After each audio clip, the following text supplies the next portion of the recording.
Bueno, la clase de hoy es sobre las vibraciones de un sistema eh, unidimensional, en este caso una membrana. Bueno, la membrana es un elemento flexible que está bidimensional, o sea que tiene el borde ahora no son dos puntos, sino que es todo una curva y que está sometida a una dada tensión. Esa tensión la vamos a considerar como una tensión por unidad de longitud.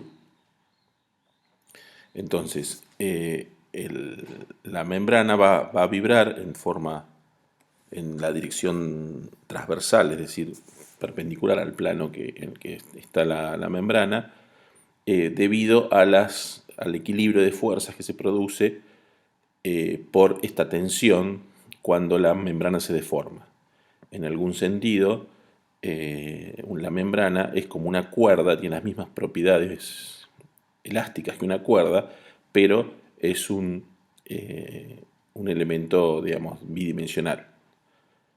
Entonces, bueno, para analizar qué sucede con una membrana en el plano XY y donde las vibraciones ocurren con un desplazamiento vertical W perpendicular al plano XY, vamos a considerar un elemento diferencial de área, diferencial X y diferencial Y.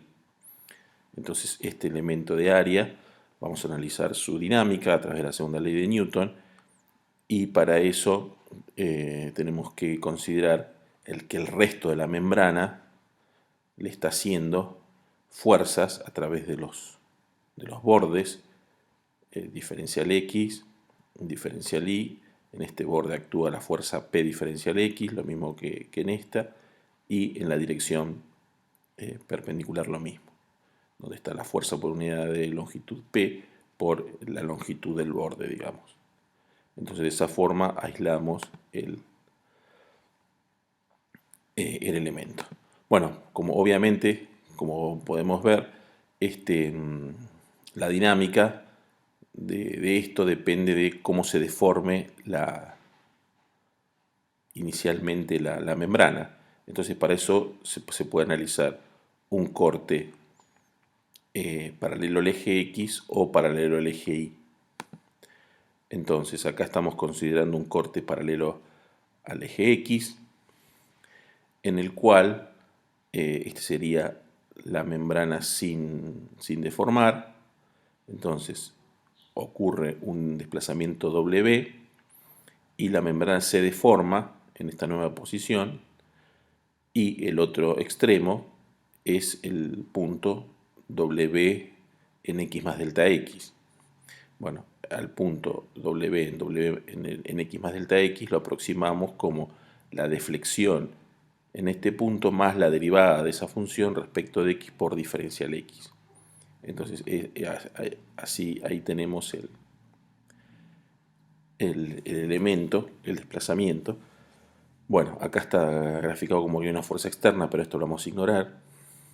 Y entonces, como decíamos, en ese plano, lo que actúa, el resto de la membrana, actúa a través de la fuerza P diferencial I. Entonces, como nos importa la componente vertical, la componente vertical de P diferencial I es P diferencial I por el seno de este ángulo, pero el seno de este ángulo lo podemos aproximar por la tangente de este ángulo, y la tangente de este ángulo es la pendiente, es decir, que es la derivada de W respecto de X. Lo mismo del otro lado, en el otro extremo, tenemos la misma fuerza P diferencial I, pero en este caso el ángulo cambia, porque acá tenemos otra deflexión, otro desplazamiento. Entonces, de vuelta, la componente vertical, que es seno por el seno de este ángulo, es que si lo aproximamos por la tangente para pequeñas amplitudes, y a la tangente en este ángulo lo vamos a aproximar por la pendiente en este punto más la derivada de la pendiente, digamos, la derivada de la función. O sea, hacemos lo mismo que acá, la misma aproximación que acá, pero estamos tomando la pendiente en este punto. Entonces nos queda la fuerza de este costado, del costado del derecho, y la fuerza del costado izquierdo. Entonces podemos hacer el balance de fuerzas.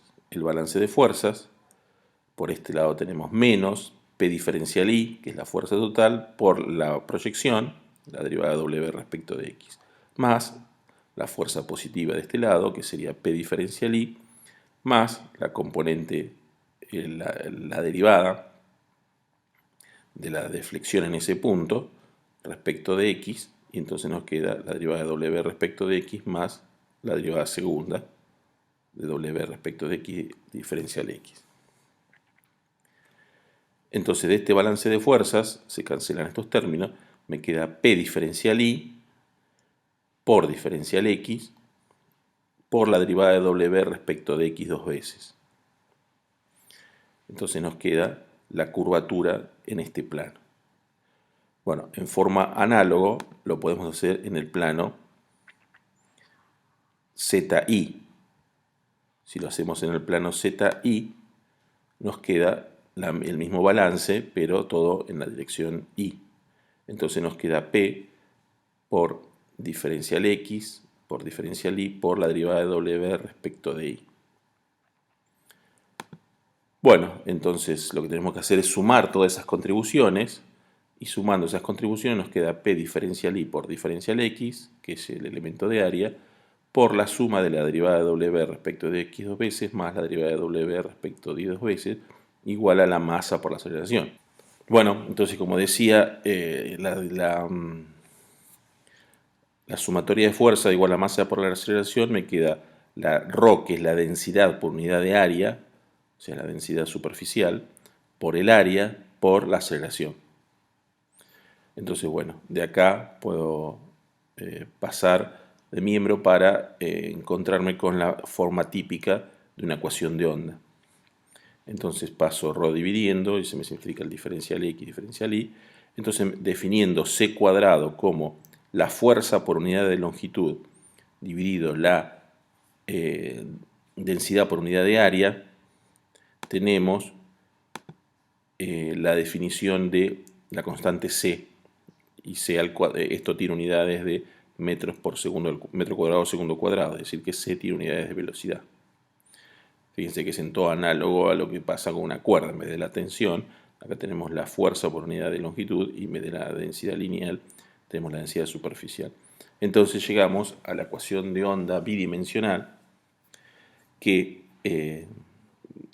como ustedes saben, no lo escribí, este operador es el operador laplaciano. Entonces la ecuación de onda bidimensional es C cuadrado por el laplaciano de W igual a la aceleración. Esa es la ecuación de onda para una membrana bidimensional. Entonces esta es la que vamos a trabajar para poder, es la ecuación que describe la dinámica de una membrana. Bueno, como ustedes saben, además de la ecuación diferencial, es necesario conocer las condiciones de borde e iniciales del problema. Con la ecuación diferencial solo no podemos resolver el problema. Entonces vamos a necesitar conocer el desplazamiento sobre el borde, según como sea el borde, eso va a ser una función. Entonces, por ejemplo, esta condición es que el desplazamiento en el borde es 0, o sea que es una condición de borde fijo, y la otra condición es de borde libre. Y la condición de borde libre es que la tensión por la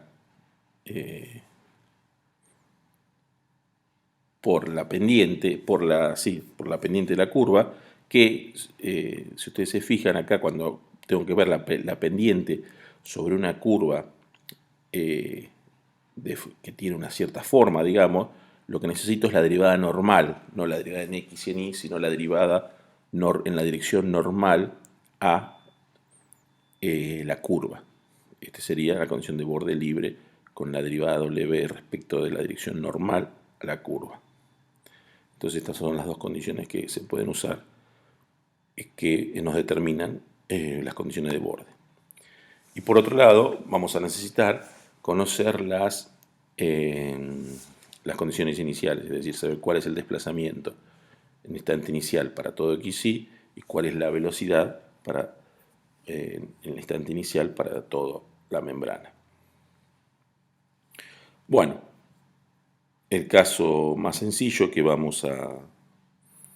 el que vamos a empezar es una membrana rectangular. En los problemas bidimensionales es clave para resolver un problema, según cuál sea su geometría, las coordenadas que uno use. Es una regla muy importante para resolver un problema en más de una dimensión, o sea, en dos o en tres, es saber elegir las coordenadas correctas. Bueno, el caso de la membrana rectangular, vamos a describirlo en coordenadas cartesianas, que son las que mantienen la simetría del problema. Es decir, consideramos una membrana rectangular del lado A y B. Y bueno, en coordenadas cartesianas vamos a hacer una separación de variables, o sea, por un lado vamos a considerar el desplazamiento como depende de las coordenadas x e y, y por el otro lado el tiempo, y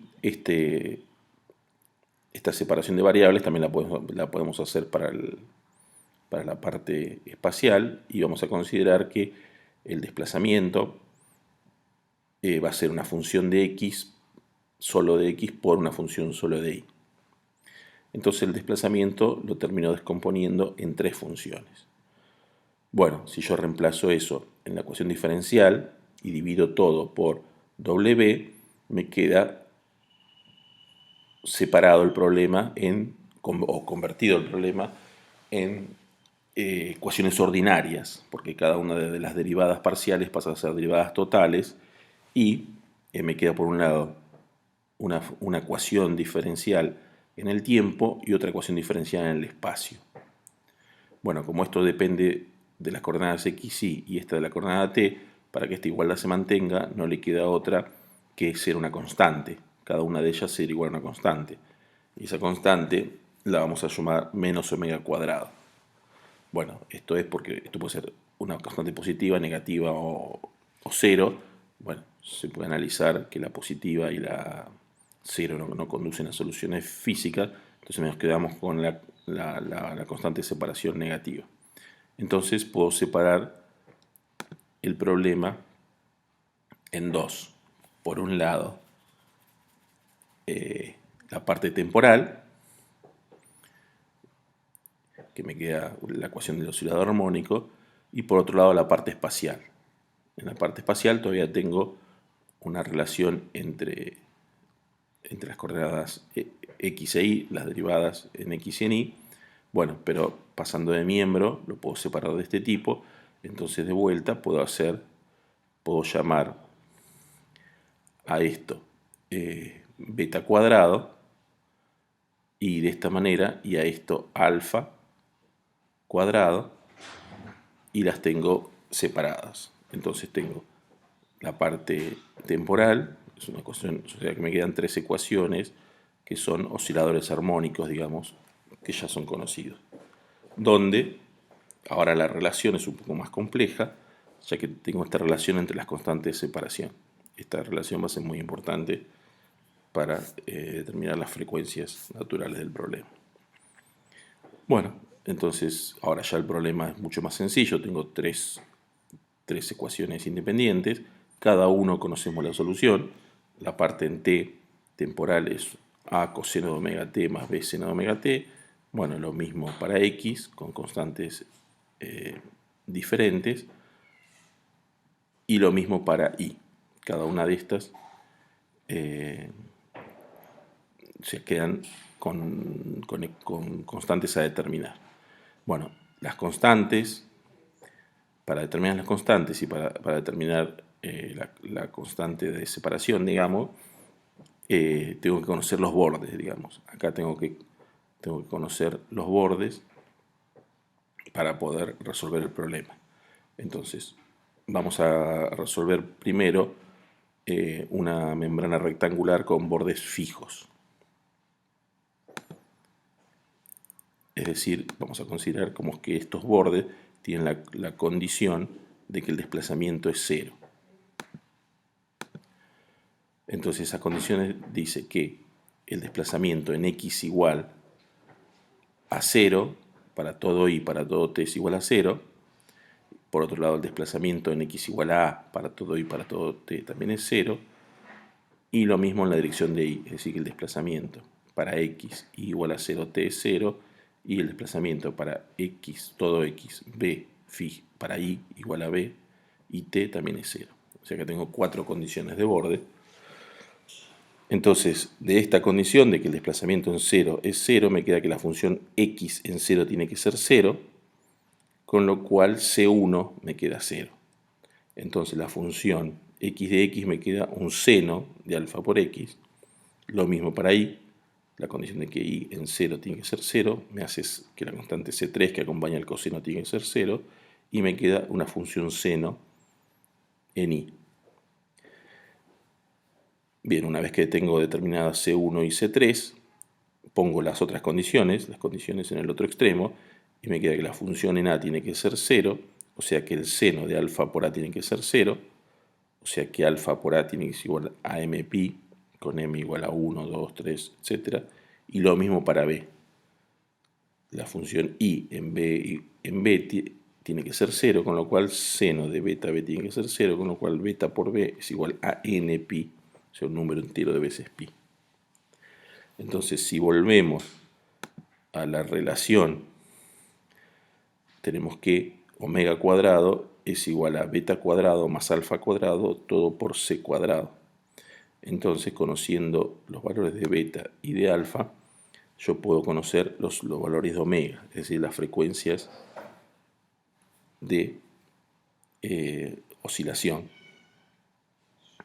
Entonces llegamos a la fórmula de que la frecuencia de oscilación es igual a pi por c por la raíz cuadrada de m sobre a al cuadrado más n sobre b al cuadrado para valores de m y n variando desde 1 hasta infinito.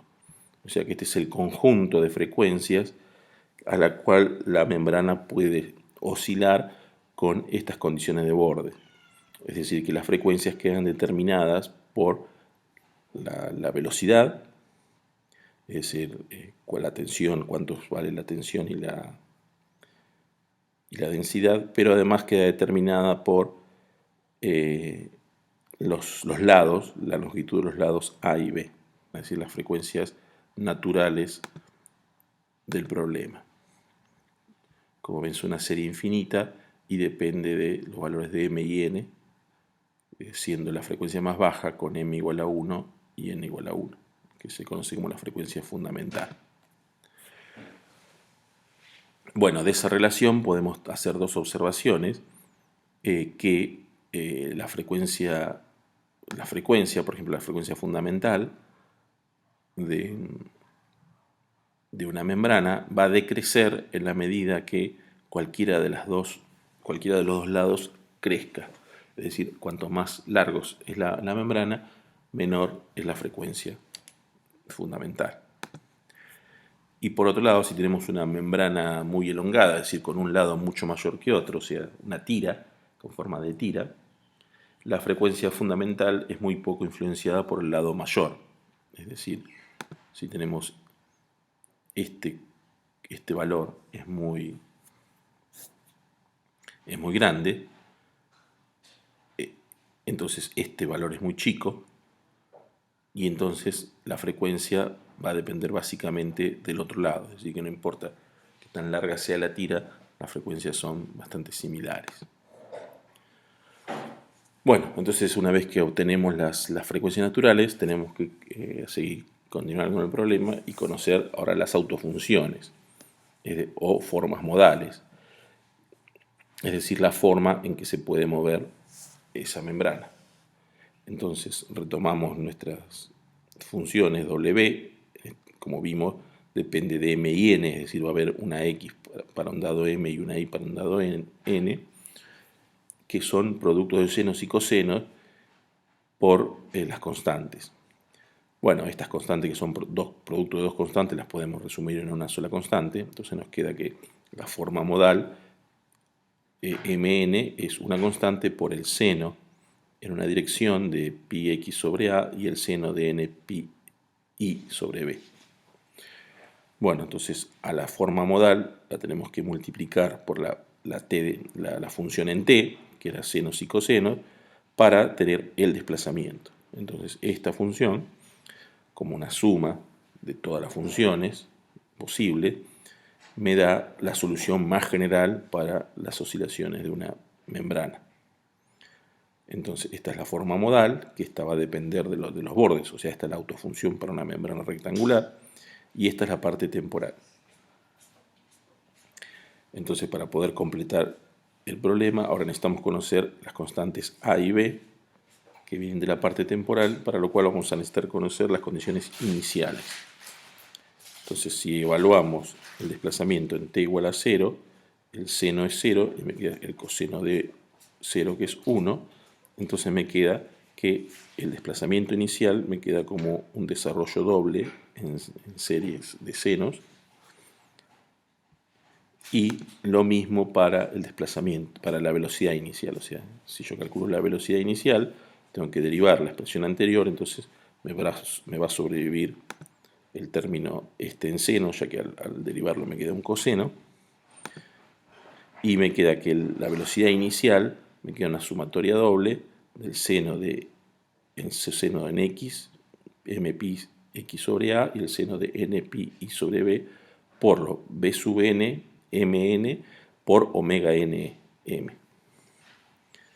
Entonces ya tengo las dos representaciones de la posición en la velocidad inicial, y ahora para determinar a y b lo que tengo que hacer es multiplicar por el seno de m' y el seno de n' y hacer la integral, o sea, en esta expresión, multiplicado por seno de m' pi x y seno de n' pi i, y haciendo la integral entre a y b, van a ser todos productos de funciones seno de n pi x por el seno de n', entonces van a ser todos 0, salvo cuando el m y n sean iguales, m y m' sean iguales, con lo cual me voy a poder despejar a sub mn.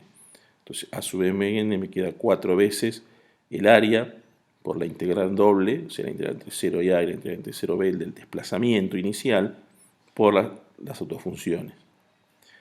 Y lo mismo para la constante b sub mn, que ahora van a depender de cuál sea la velocidad inicial. Y tengo dividiendo la frecuencia omega mn. Bueno, entonces como vemos, los senos de npi son funciones fundamentales para toda